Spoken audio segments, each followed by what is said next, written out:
On va vous proposer de démarrer cette séquence autour du jumeau numérique de la France et de ses territoires. Bienvenue à tous. Donc, je suis Quentin Ouéry, je suis coordinateur du programme qu'on va vous présenter pour le compte de l'IGN. Donc on vous propose une séquence autour de ce sujet. Le jumeau numérique de la France et territoires, c'est un programme qui est porté par l'IGN, le CEREMA, l'INRIA et un consortium d'acteurs industriels dont le chef de file est l'entreprise One Spatial. On a également le plaisir d'inviter et d'avoir avec nous Lydia Bertel, qui est directrice de la transformation numérique à Paris La Défense et qui va nous proposer un petit témoignage autour de ce que c'est que d'avoir un jumeau numérique et des synergies qu'elle va entrevoir avec ce projet de jumeau numérique de la France et de ses territoires. Avant de démarrer, je vais vous proposer à nos intervenants de se présenter et on va commencer la présentation.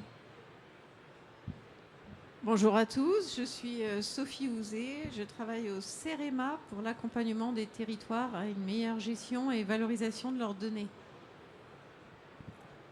Bonjour à tous, donc j'ai déjà été un peu présentée, donc Lydia Bertel, directrice de la transformation numérique pour Paris La Défense, qui est l'établissement public qui gère et qui aménage le quartier d'affaires de La Défense. Et je suis en charge de l'ensemble des projets numériques, et notamment la partie data qui héberge l'ensemble des projets BIM et du jumeau numérique pour Paris La Défense. Bonjour à tous, je suis Pierre Allier, directeur de recherche à INRIA, l'Institut national de recherche en sciences et technologies du numérique. Donc je suis responsable d'une équipe de recherche et aujourd'hui je représente les équipes INRIA qui sont impliquées dans ce projet jumeau numérique.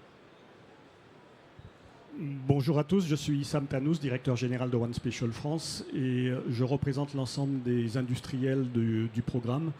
One Spatial France est un éditeur de logiciels dans le domaine des systèmes d'information géographique et des logiciels d'exploitation de données géospatiales visant les collectivités locales, les gestionnaires de réseau et les gestionnaires d'infrastructures en tout genre. Voilà. Bien, merci à tous. Alors, pourquoi nous avons choisi de lancer cette démarche ? Le constat qu'on fait et qui motive cette ambition d'avoir un jumeau numérique de la France et de ses territoires, ou plutôt d'avoir une démarche autour de cette question, c'est le constat d'une complexité de plus en plus grande dans les questions, dans les élus, dans les choix que doivent réaliser les élus autour de questions d'aménagement du territoire et d'adaptation au réchauffement climatique et dans un contexte de transition écologique. Ces questions d'aménagement, elles touchent une multitude de thématiques qui sont liées. Vous avez une petite illustration là autour de l'aménagement urbain, de l'implantation d'énergies nouvelles, la résilience au risque, etc. Et ces enjeux, ils sont pas toujours, ils sont souvent divergents. Et ce que doivent faire les élus, finalement, c'est des choix et des compromis qui sont pas simples. Donc, nous pensons que pour aider les élus et les accompagner dans ces choix, on a besoin de créer des outils, on a besoin de proposer aux élus et aux aménageurs des outils qui vont permettre d'évaluer l'évolution prévisible de leur territoire dans un contexte de changement climatique d'abord, et qui permettent également de mesurer des scénarios d'action envisageables, de mesurer l'impact anticipé de scénarios d'action envisageables pour en favoriser le partage, une vision et une compréhension commune entre les élus, les acteurs du territoire, les administrés. Voilà, donc ça, c'est l'objet d'un jumeau numérique de territoire, c'est de proposer un outil qui réponde à ces problématiques. Alors, le jumeau numérique, en fait, est une modélisation de la réalité du territoire et de sa dynamique. Alors, cette dimension dynamique est très importante pour souligner que le jumeau numérique, ce n'est pas une simple maquette 3D. Voilà. Le jumeau va donc apporter une dimension prospective permettant de cartographier le futur suivant différents scénarios. Il permettra par exemple d'évaluer les effets du dérèglement climatique, comme tu l'as souligné, d'aider à la concertation et au dialogue et par exemple d'appréhender l'aménagement du territoire par une approche systémique grâce à des croisements de thématiques multiples. Voilà. Pour cela, comme c'est indiqué là sur le slide, le jumeau numérique du territoire est constitué de données géolocalisées à différents niveaux d'échelle, d'outils de visualisation et de manipulation de ces données, mais également de capacités pour simuler et modéliser des phénomènes tels que par exemple des phénomènes climatiques ou sanitaires, pourquoi pas. Alors, le jumeau numérique a bien une vocation nationale. Toutefois, il pourra bien sûr se connecter avec tous les jumeaux numériques locaux existants.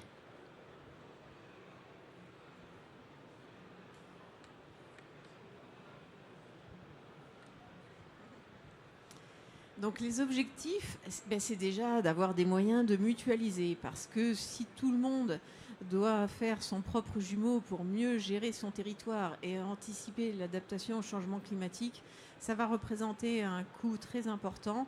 Et souvent, tous les territoires n'ont pas nécessairement toutes les compétences pour le faire.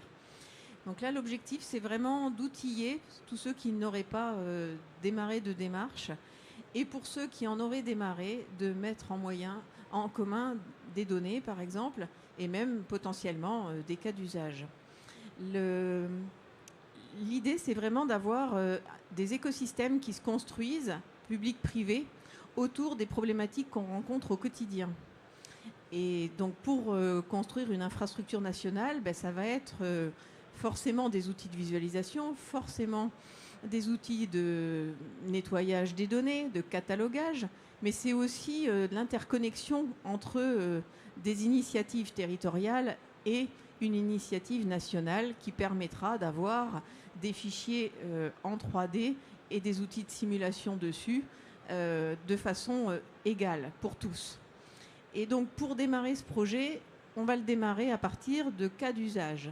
C'est quoi les cas d'usage ? En fait, c'est les problématiques que les territoires nous remontent.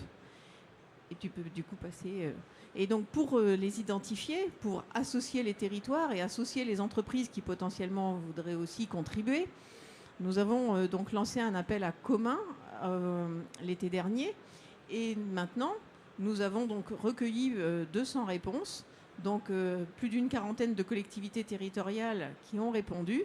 Et ce que l'on a vu ressortir vraiment comme thématique phare, c'est toutes les problématiques d'aménagement de l'espace urbain, que ce soit une meilleure prise en compte de l'augmentation des températures, la gestion des îlots de chaleur notamment, le fait de renaturer les villes, le fait de mieux anticiper aussi les risques. C'est vraiment la deuxième thématique phare, toute la gestion des risques autour des inondations, mais pas que. Il y a aussi les risques, par exemple, du recul du trait de côte pour les habitations, mais il peut y en avoir bien d'autres. Et donc, je fais la transition. Et donc, pour illustrer justement la complémentarité entre des besoins de territoire et... On va dire un mot de la recherche. Pardon, j'ai oublié. et donc les jumeaux locaux et ce projet-là, nous aurons tout à l'heure le témoignage de Paris La Défense, mais d'ores et déjà, ce à quoi nous allons nous atteler de manière collective, c'est aussi à répondre à certains défis technologiques. Et du coup, je passe la main à l'INRIA. Oui, donc un des objectifs, c'est aussi de mettre en place, d'avoir une place de science pour avancer les connaissances également. Parce que là, on a une opportunité d'avoir des données partagées, des outils numériques pour apporter finalement des solutions et des solutions pour des verrous, pour des contraintes et notamment aborder des aspects systémiques parce qu'aujourd'hui, dans l'état de l'art, sur ces jumeaux-là et pour les applications, souvent, les solutions travaillent en silo. C'est-à-dire que, par exemple, si vous prenez un territoire, il y a beaucoup de réseaux qui sont interconnectés. Vous avez des réseaux d'énergie, des réseaux de mobilité, etc. Et tous ces réseaux-là, finalement, chacun travaille dans son silo. L'objectif, là, c'est d'avancer les connaissances en recherche pour avoir abordé ça de façon beaucoup plus systémique, interconnectée. Et puis, c'est aussi, d'un point de vue de la recherche également, être capable d'expliquer, d'avoir des décisions explicables, aussi des priorités, et d'avoir aussi une plateforme pour laquelle les chercheurs vont pouvoir contribuer des outils qui vont permettre de résoudre des cas concrets dans les territoires, tout simplement.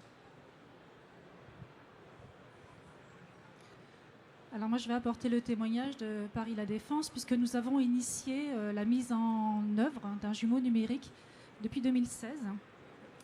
Tout d'abord dans une démarche tout à fait de R&D avec le CSTB. que nous avons fait évoluer depuis quelques années, puisque maintenant nous voulons utiliser ce jumeau à des fins très opérationnelles pour répondre à différents objectifs, dont certains rejoignent totalement le projet du jumeau numérique national, que sont notamment des outils d'aide à la conception, tout ce qui est efficience dans la conception et l'aménagement d'un territoire. Donc pour ça, il nous faut aussi disposer d'un socle numérique global à l'échelle de notre territoire.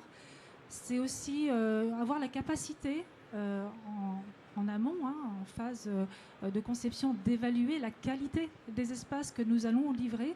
Et l'on retrouve aussi dans cette démarche ces besoins de simulation que l'on a, que ce sont des simulations. Alors pour Paris La Défense, très concrètement, c'est par exemple tout ce qui est les jeux de lumière, les couloirs de vent qu'on a à La Défense, qui sont forcément peuvent être assez mal vécus par les usagers. C'est un point important. C'est tout l'éblouissement, les simulations autour de l'éblouissement. Voilà. Donc on retrouve ces éléments-là. Et bien sûr, tout ce qui est lié à la démarche d'amélioration de la qualité de vie et par exemple des îlots de chaleur liés au changement climatique, enfin en tout cas des évolutions du changement climatique sur les territoires. Alors ce que l'on voit, c'est qu'en effet, dans cette démarche qu'on mène depuis plusieurs années, c'est qu'on s'est souvent heurté à cette démarche, à ce principe de silotage, en effet. Pour lesquels en fait on s'est retrouvé à avoir ou à concevoir des modèles ou des données propres à nos besoins, alors que sans doute un effort de mutualisation, un engagement sur la mutualisation de l'ensemble de ces besoins aurait été nécessaire. Donc je suis vraiment ravie de voir que ce projet démarre et que l'on pourra à l'avenir en tout cas pouvoir profiter éventuellement de certains modèles, certains jeux de données qui nous permettront d'accélérer certains cas d'usage. On en a, nous, des prioritaires qui sont très liés à nos projets d'aménagement, mais demain, il y en a d'autres que nous n'avons pas priorisés aujourd'hui et qui pourront potentiellement se déployer au sein de ce consortium, de ce partenariat qui est mené aujourd'hui, donc plutôt à l'échelle nationale. Merci beaucoup Lydia. Un petit mot du coup pour conclure et pour faire le pont avec le témoignage de Lydia sur comment est-ce qu'on propose aux collectivités de s'associer à ce projet. Ce que je n'ai pas précisé en introduction, que je vais préciser là, c'est qu'en fait on se réunit en consortium aujourd'hui dans le cadre de la construction d'un dossier auprès du Fonds France 2030. On aimerait pouvoir démarrer nos travaux de développement opérationnel mi-2025 et sur une première phase de projet qui s'étalerait sur 3 ans. Donc le démarrage du projet il va permettre de poser des bases, les socles, les fondations, et de creuser aussi les différents cas d'usage et les différents services métiers, si je peux appeler ça comme ça, qu'on va proposer en premier lieu. Donc pour ça, on va forcément s'appuyer sur les collectivités pour nous aider à préciser, affiner, identifier, prioriser les besoins prioritaires qu'elles ont en termes d'aménagement, de transition écologique, et pour finalement prioriser ces sujets-là dans les fonctionnalités qu'on va développer. Donc finalement, c'est un peu ça qui va se passer en 2025, c'est des différents groupes de travail autour des cas d'usage qu'on intuite, et sur lesquels on va avoir besoin à la fois des acteurs industriels, mais à la fois des collectivités pour nous aider à cerner correctement le besoin et à voir où est-ce qu'il faut qu'on concentre notre effort. 2026, on espère avoir des premières livraisons opérationnelles d'outils, et donc là les collectivités seront en première ligne pour faire du bêta-test, pour essayer en premier lieu, pour tester les modèles qui seront développés, pour tester les connecteurs qui seront proposés et nous faire des retours d'expérience qui vont nous permettre en tant que projet et dans une approche produit de développer des choses qui vont faire sens le plus rapidement possible. On pourra éventuellement aussi envisager en 2026 déjà de connecter des premiers jumeaux pour les collectivités les plus matures, de venir finalement interfacer leurs jumeaux existants avec le socle qu'on sera en train de déployer. Et 2027, finalement, on sera en train de terminer cette première phase de projet. Nous, on voudra avoir un peu de maturité, un peu de recul sur l'usage qui sera fait de ces premières applications pilotes qu'on aura développées. Et on veut enchaîner et anticiper la suite et regarder ce qui, dans les phases suivantes du projet, serait intéressant de priorité, de continuer de développer, toujours dans une logique de réponse aux besoins des collectivités. On vous remercie pour votre participation. Il nous reste une dizaine de minutes pour répondre à vos questions, si vous en avez. Voilà, puis je vais peut-être remettre une slide. plus utile.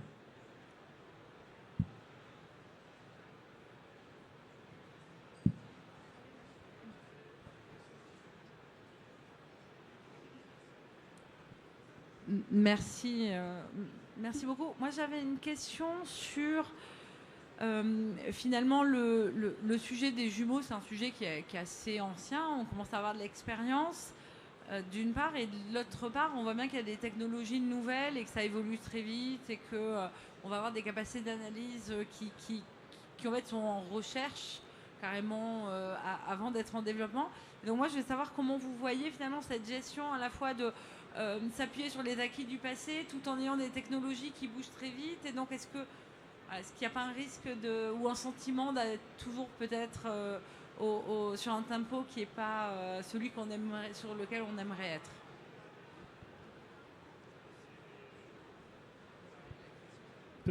Peut-être juste, je vais apporter une précision sur la structuration du projet qui se construit en 3 axes. Un axe qui va parler plutôt d'infrastructure socle technique. Et là, c'est plus ISAM qui sera en capacité d'éclairer sur ces sujets-là. Il y a un axe qui va parler d'émergence de cas d'usage, plutôt un axe vraiment métier, qui est plutôt porté par le CEREMA. Et pour le temps long, la prospective, c'est le sujet recherche piloté par l'INRIA. Donc je vais peut-être proposer soit à Pierre, soit à Issam de compléter un petit peu ma réponse sur comment est-ce qu'on gère sur ces deux temporalités. Je ne sais pas si vous avez dit de quel organisme. Ministère de l'écologie, voilà. Oui, donc ce que j'ai précisé tout à l'heure, c'est que ce jumeau numérique qui se veut national sera en effet en capacité d'intégrer ou de se connecter aux jumeaux existants, locaux. Aujourd'hui, on a affaire uniquement à des jumeaux locaux. Donc chaque collectivité ou assimilé tente de développer son propre jumeau. Souvent, c'est peut-être pas le cas pour la défense, mais souvent suivant une thématique unique et avec une difficulté de tenir à jour ce jumeau. C'est-à-dire très vite, il peut devenir obsolète parce que le territoire change à une vitesse grand V, on le sait. Et donc la mise à jour est un vrai enjeu. Et donc l'outillage qu'on va implémenter, donc le logiciel qu'on va implémenter, a vocation à lever les verrous pour justement permettre une tenue à jour régulière des jumeaux, du jumeau national initial qu'on va implémenter, et puis pourquoi pas offrir des capacités aux collectivités locales d'entretenir leurs propres jumeaux en utilisant les outils en place ici. Et puis l'autre élément important, c'est qu'on souhaite un jumeau, enfin la définition d'un jumeau, le principal, c'est une représentation de la réalité, mais aussi de son caractère dynamique. Et aujourd'hui, on n'a pas trop ça dans les jumeaux existants, même si ça commence à arriver.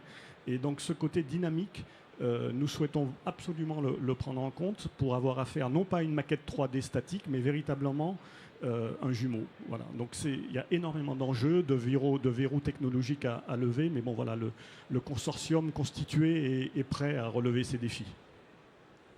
Oui, je peux compléter en disant que ça ne va pas être un fonctionnement en tunnel dans lequel on dit on promet, on va le livrer dans 3 ans quelque chose. C'est un mode beaucoup plus agile, dans le sens où il y aura des itérations sur des cas d'usage pour tester tout de suite les outils existants.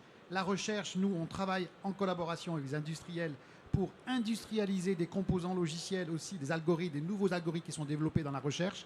Ça nous fait comme ça, on ne dit pas qu'on va attendre le niveau TRL le plus haut nécessairement, mais en fait, c'est comme le mode agile, littéralement, c'est-à-dire des mises à jour agiles en collaboration recherche et industrielle pour industrialiser le plus vite possible, mais en partant toujours du cas d'usage. Ce qui veut dire que nous, les équipes INRIA qui sont impliquées, ce n'est pas juste des chercheurs, hein, c'est des gens qui fabriquent des outils et qui rêvent aujourd'hui, qui se projettent, comme moi par exemple. Je dirais, aujourd'hui, jusqu'à maintenant, on travaille beaucoup sur l'outillage pour l'ingénieur, d'accord ? Maintenant, on imagine un futur où on se dit, attends, mon but, c'est pas juste de servir le praticien, l'ingénieur, l'expert. J'aimerais aussi faire de l'outillage via le jumeau qui puisse être utilisé par n'importe quel bureau d'études dans les territoires. Même un petit bureau d'études à petite échelle, rendre ça accessible pour nous, c'est un défi de recherche. Et ça nous fait un peu rêver. Enfin, je parle là des chercheurs. Parce qu'on se dit, on va avoir un impact au-delà des ingénieurs, on va avoir l'impact presque, on peut presque toucher le citoyen quoi, au plus près, bureau d'études dans les territoires. Voilà. Alors, en plus, comme à tout, aujourd'hui, comparé à il y a une dizaine d'années, on a aussi de multiples travaux à l'échelle internationale et notamment en Europe, avec des spécifications de plus en plus précises et surtout une ambition dans la décennie digitale là, de l'Europe de fournir une boîte à outils de base pour la réalisation justement de jumeaux dans toute l'Europe. Et donc la France est cofondateur de cet EDIC européen, ce consortium qui va maintenir et faire évoluer tout un outillage prêt à l'emploi avec les spécifications qui vont bien. Donc forcément, du fait qu'on est cofondateur de cette démarche, on va être à l'état de l'art, on va dire, de ce qui existe, de ce qui est réutilisable et de ce qui peut être déployé pour garantir justement le fait que ce soit dynamique et interopérable avec ce qui se passe dans les territoires. J'espère que ça répond à la question. Je sais pas, il nous reste peut-être une minute pour reprendre une dernière question.